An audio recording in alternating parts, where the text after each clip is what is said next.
Hello friends, കുടംപുളി ഉപ്പും എണ്ണയും ഒന്നും ചേർക്കാതെ വെയിലത്തുണക്കിയെടുത്തതാണിത്.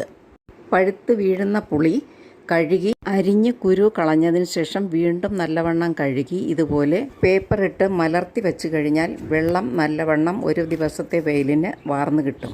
ഉള്ളിലുള്ള വെള്ളമെല്ലാം വാർന്നു കഴിഞ്ഞാൽ പൂപ്പലുണ്ടാകാതെ നല്ലവണ്ണം പെട്ടെന്നുണങ്ങും. വെള്ളം നല്ലവണ്ണം വാർന്നതിന് ശേഷം ഒന്നൊന്നായി മലർത്തി വെച്ച് കൊടുക്കണം.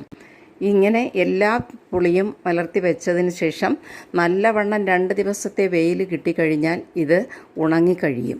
പുകയ്ക്കിടുന്നത് ആരോഗ്യത്തിന് ഹാനികരമാണ്. ഇപ്പോൾ നല്ല വെയിലുണ്ട്, കണ്ടില്ലേ?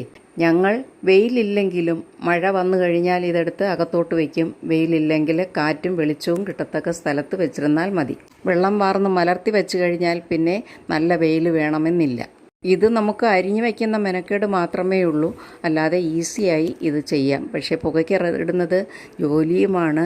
നല്ലവണ്ണം കഴുകി വൃത്തിയാക്കി എടുത്തെങ്കിൽ മാത്രമേ അത് കറിക്കിടാനും സാധിക്കുകയുള്ളൂ. കടയിൽ നിന്ന് വാങ്ങുന്ന പുളിയാണെങ്കിൽ കുറേ നേരം വെള്ളത്തിലിട്ട് വെച്ചിരുന്ന് അതിലെ കറുപ്പ് നിറമെല്ലാം പോയതിന് ശേഷം നല്ലവണ്ണം 5-6 വെള്ളത്തിൽ കഴുകിയാണ് കറിക്കെടുക്കേണ്ടത്. ഇത് ഒന്ന് കഴുകി കറിക്കിട്ടാൽ കറിക്ക് നല്ല ടേസ്റ്റും മണവും. അതുപോലെ ഒരു കഷ്ണം നമുക്കെടുത്ത് മാംസം പോലെ ചവച്ച് കഴിക്കുന്നത് കൊളസ്ട്രോളിന് നല്ലതുമാണ്. 2 മേശപ്പുറത്തിട്ട് ഉണക്കിയത് ഇത്രയുമുണ്ട്. ഇതിനി ഡബ്ബയിലിട്ട് വെച്ച് കഴിഞ്ഞാൽ ഇരിക്കും തോറും കറുക്കും. ഇത് കഴിഞ്ഞ വർഷത്തെ പുളിയാണ്. ഇത് കണ്ടില്ലേ, നല്ല കറുത്ത് നല്ല റബ്ബർ പോലെ ഇരിക്കുന്നത്. അരിഞ്ഞ് കഴുകിയെടുക്കാൻ അറിയാത്തവർക്ക് ആ വീഡിയോ ഞാൻ ഇട്ടിട്ടുണ്ട്. പുതിയൊരു വീഡിയോയുമായി വീണ്ടും